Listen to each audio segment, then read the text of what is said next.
so medians and altitudes of triangles. So a median, as it sounds like, we've talked about words like this before, median, meaning the word middle. Where's the median of the road? It's the middle of the road. When you're driving down the highway, that cement or the planted area in the middle, that's called a median. So think of the word middle. The segment from a vertex, so it's got to start from a point, to the midpoint of the opposite side. So it doesn't have to be perpendicular. It may be sometimes, but it's just going from a vertex to the middle of the opposite side. But this is very important. It must come from a vertex. So BZ is a median. Draw it on the picture. So we can measure in class to confirm, or you can measure at home if you have a ruler. I'm going to say that the midpoint is right there. I'll put a Z, mark these equal, and draw my very straight line from B to Z. Now, an altitude. Now we're getting back to the perpendicular concept. It is a segment from the vertex perpendicular to the line that contains the opposite side. So once again, it comes from the vertex. Very important. But notice what happens. In an acute triangle, it ends up being inside the triangle. On a right triangle, it ends up being the side of the triangle. And on an obtuse triangle, it ends up being outside the triangle. Sometimes they'll use a dotted line instead of a straight line since it's outside of it.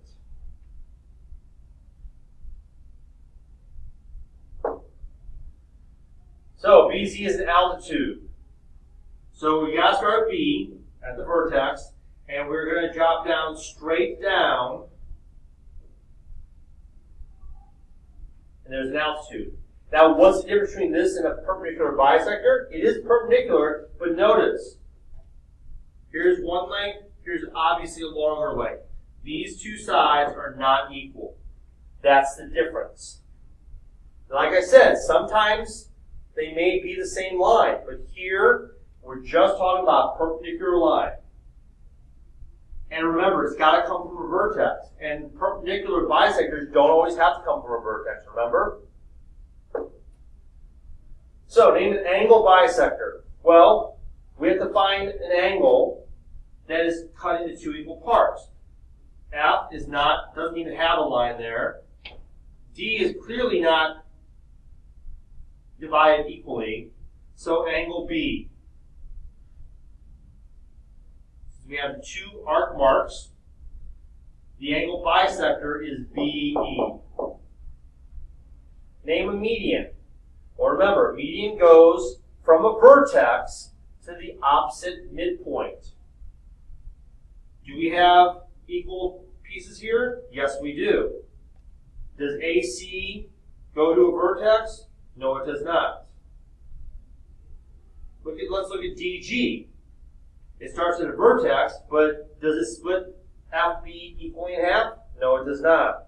So again, BE is not only an angle bisector, it's also a median because it splits DF into two equal pieces. Perpendicular bisector, well, we're looking for the 90-degree mark. We have two of them, here and here. But being that it's got to be a bisector, it also has to cut the angle, the line into two equal parts. DG does not do that, but AC does. Actually, we should call it CA, and it's a ray because notice it's has an arrow on the end. So it's actually a ray, CA. Name an altitude. Again, we're looking for a 90-degree mark that goes to a vertex. CA does not go to a vertex. DG does.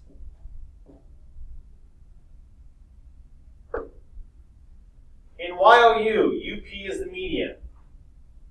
Okay? We're going to draw a triangle.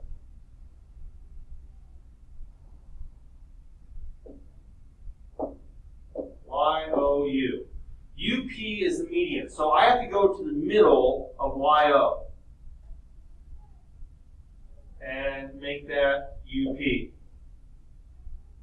Mark it equal, both sides. It says YP is 3x minus 6, and YO is 4x plus 10. So this is also 3x minus 6. Together, they make 4x plus 10. And so that's how we solve it. We need to add them or just double 3x minus 6 is equal to 4x plus 10. So when I double it, I get 6x minus 12 equals 4x plus 10. So we minus 4x, and we get 2x. We add 12, we get 22. X is 11. It also says to find YP and YO. Well, 11 times 3 is 33. Minus 6 is 27. YO is double that, 54. Okay, moving on. ACE. CR is the median. Different shape. A, C, E. CR is the median. So this and this are equal. AR is 11x minus 5. RE is 3x plus 20. These two are equal to each other.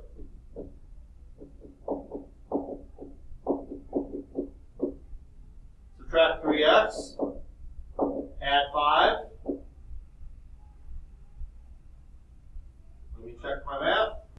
Okay, so even though you normally say we're not going to be afraid of fractions, this is just a nasty fraction for having to plug back in and solve. So we're going to make this 5 into a 4, make that into a 4, make that into a 4. Which then is going to mean we're going to add 4 and get 24, and then x is 3. That's much better.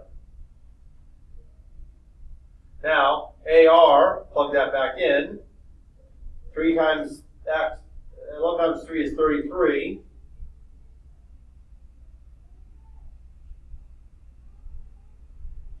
Minus 4 is 29. Or 3 times 3 is 9 plus 20 is 29. So AR is 29. RE is the same at 29. FOR.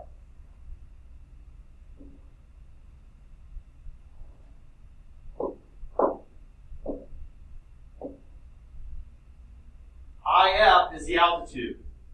Altitude means it is going to come down and make 90 degrees. You can tell, although close, they're not the same size. It's not a bisector. FIO, these are both 90 degrees, is 5x minus 15. So 5x minus 15 equals 90 degrees. You can add 15 to both sides and get 105. Divide by 5, x is equal to 21.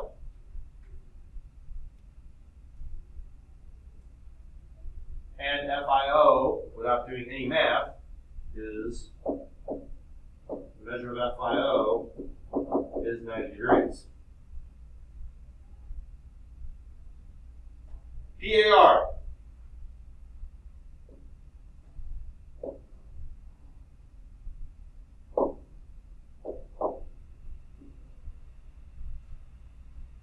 Mix it up a little bit. PT is an altitude, so we need to come to this one, to this side, at 90 degrees. Again, both sides are going to be 90 degrees. That's PT right there. It says PTA is 9x. Well, we're not doing any math. We know the measurement angle PTA is 90 degrees because it is a perpendicular line. Altitude is perpendicular. But if find x, we do 9x equals 90, divide by 9, x is 10. Now, a centroid. Centroid, although it sounds like it's from Transformers, is not. It's a point where the three medians of a triangle meet.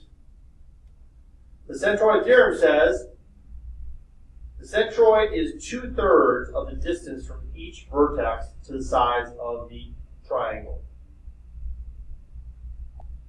So, in this drawing of ABC, we have AK being a median, CJ being a median, and BL being a median. They all cross at P, right in the middle. Here, that's the centroid. Notice that BK and KC are the same. BA is split up into JB and AJ, and AL and LC also are congruent. So those are all medians, and they cross in the middle. Now, what this is saying is the centroid theorem is the centroid is 2/3 of the distance from each vertex to the sides of the triangle. So let's see what this means. If P is a centroid, then AP, this longer piece right here, is 2/3 of the entire line. Okay? BP, the longer part here, is 2/3 of BL. And CP is 2/3 of CJ, the entire line. So we'll play with that a little bit.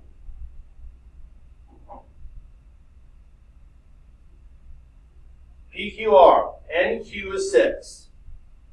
Okay, so this entire line here is 6. RK is 3. That's been marked. PK is 4. That's also been marked. Find each length. KM.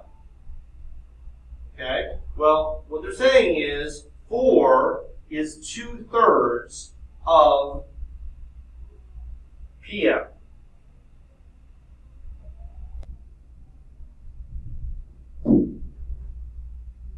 So, PK is 2/3 of PM. Right? So, PK, which is 4, is 2/3 of our unknown. How do we solve this? We multiply by 3 halves. Now we'll cancel those.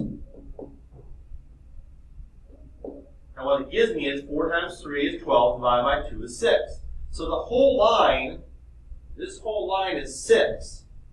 So if PK is 4, what does that make this? 2. So PM is 6, which makes KM 2. KQ. KQ, once again, is the long piece. Okay, it is 2/3 of QN.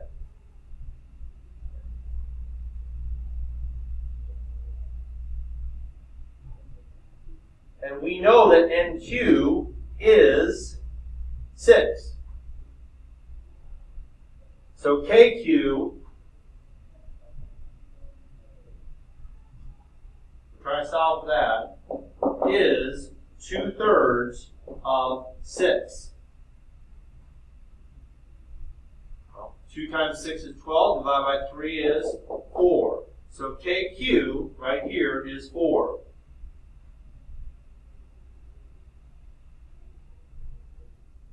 Well, does it want us to find KN? It does, down here.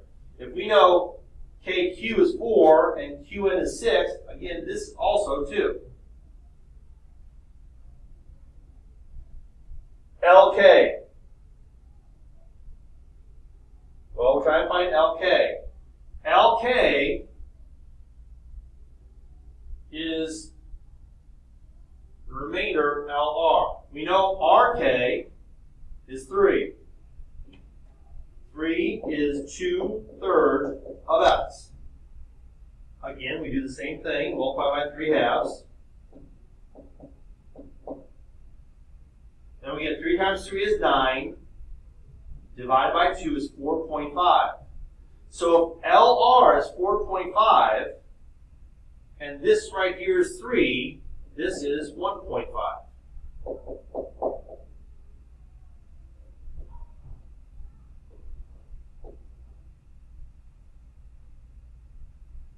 LR, well, we just answered that. LR is 4.5. And PM, well, we know PK is 4, KM is 2, that makes it 6. Now, I want to show you a little shortcut, a little cheat for some of these. What do you notice about the relationship between the short segment and the long segment? This is 4, this is 2. This is 4, this is 2. This is 3, this is 1.5. It's a 2-to-1 ratio. The long segment, which comes from the vertex,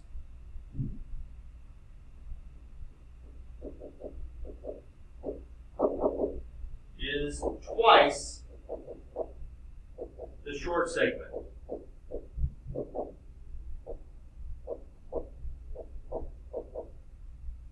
Which comes from the side. And you can go the opposite direction and say the short side is half the long side. So it's just a little shortcut. Let's see if we can do that here. So STR, H is a centroid. EH, right here, is 6. DH is 4. SM, this whole length here, is 24. Okay? So SH, that's this part right here, the long segment. Well, remember, SH is 2/3 of 24. So 48 divided by 3, or 3 goes into 24 8 times, that's 16. So this is 16. Now, let's use our little trick. SH is the long part coming from the vertex. HM is the short part here from the side. This has to be half of that. So we can answer that right now. Also, look at DH. DH is the short part coming from the side. This has to be double that. So TH, right here, is 8. The short part here, EH, is 6, which means this part must be 12. So HR is 12. TD, we just add 8 plus 4. And ER, we just add 12 plus 6. Nice little shortcut.